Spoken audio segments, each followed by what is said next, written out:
Well, to continue our coverage here on the German elections, it's time now for perspective. And for that, I'm joined in the studio by Leo Klimm, who is a German journalist based here in Paris. Thank you for coming on the program today, Leo. Thank you. Both domestically and internationally, Merkel has among the highest approval ratings among Western leaders. Why do you think that her party still failed to obtain a decisive victory? Because the candidate was weak to replace her, Armin Laschet. It was actually the weakest of two they had as a choice. I think in March or April they made that choice. They made the bad choice. And also there is a kind of willingness to change the party.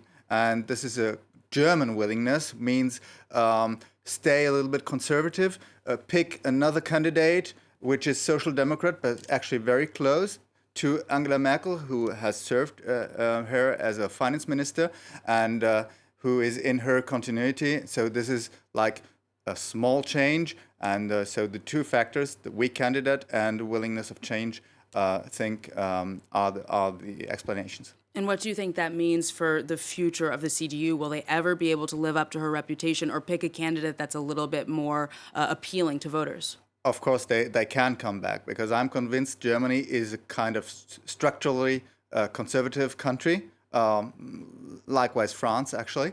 So they can come back with the right candidate, but it's kind of normal that after 16 years in power, there is some kind of a little bit exhausted and probably have to renew themselves, but which is not what the candidate wants to do now.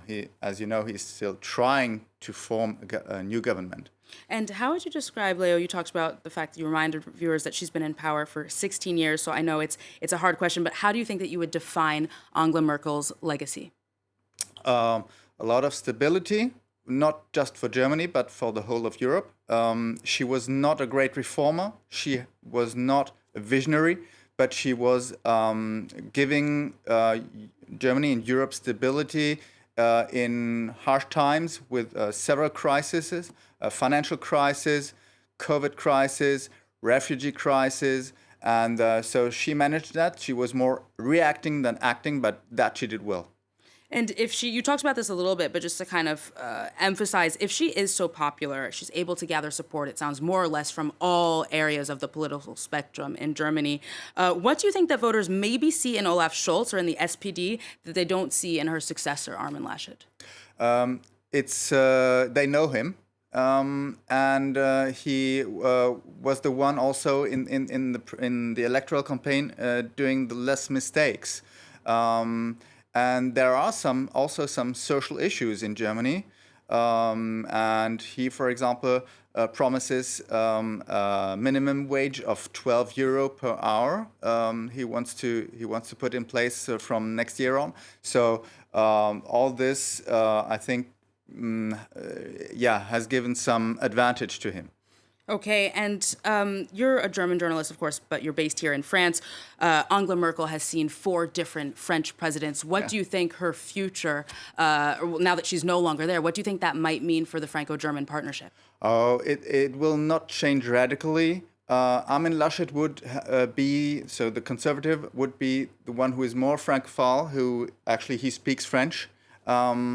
His family is partly from the French-speaking part of Belgium, and Olaf Scholz has no real cultural approach to France, but there is some political census, of course, and they both know that France is the most important partner, and they will always try to get to stay closely linked, and their first trip as a chancellor would necessarily be to Paris. Okay.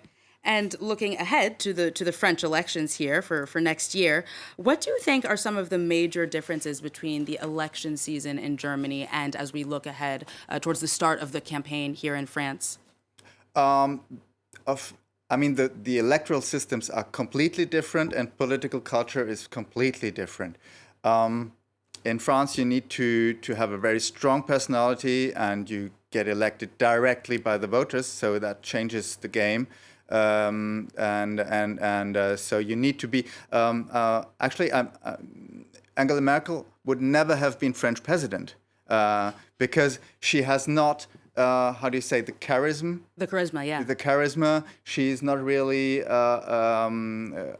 eloquent. And so never in France she would have been in the second round of presidential elections. But still, she's a good politician when it comes to power games. And so this is more what counts in German politics. In French politics, you have to really be popular with the people. And so this defines the differences of candidate profiles. And similarly, Leo, I personally am struck by how present immigration is in the French debate and why it was so comparatively less present in the German debate, especially given the fact that Germany, as of recently, has the second largest foreign-born population in the world. You had mentioned Angela Merkel having dealt with the refugee crisis. Yep. Why do you think that immigration was so absent relatively? This time. It was last time, which was the first vote after the refugee crisis when Angela Merkel opened the frontiers to let in more than 1 million, essentially, refugees from Syria. But this time there were other topics, and the AfD, the extreme right party, didn't, luckily, didn't manage to dictate its items and its topics. It was more about climate change this time. Environmental concern, as we had enormous floods with almost 200 people dying in July, and that struck people and was much more important. And there is, actually, the integration of these refugees, which mainly came in 2015, is on a good way. Right. It's working quite well, and about half of them is already integrated to the German labor market. Okay, and Leo, as a final question, on that note, do you think that Angela Merkel and her legacy inspires or at the least has any influence on French politicians leading up to next year's presidential campaign? Oh, that's hard to say. I don't think she's a really inspiring person, but what she demonstrates is that it sometimes pays off to be constant and to stick to your political goals, because French politics tend to be erratic, and that's a great difference. So that could be a learning. Okay, thank you very much. Go on for hours, I'm sure, talking about Angela Merkel's 16 years in power, but unfortunately we'll have to keep it there. Thank you so much, Leo Klimm. Thank you.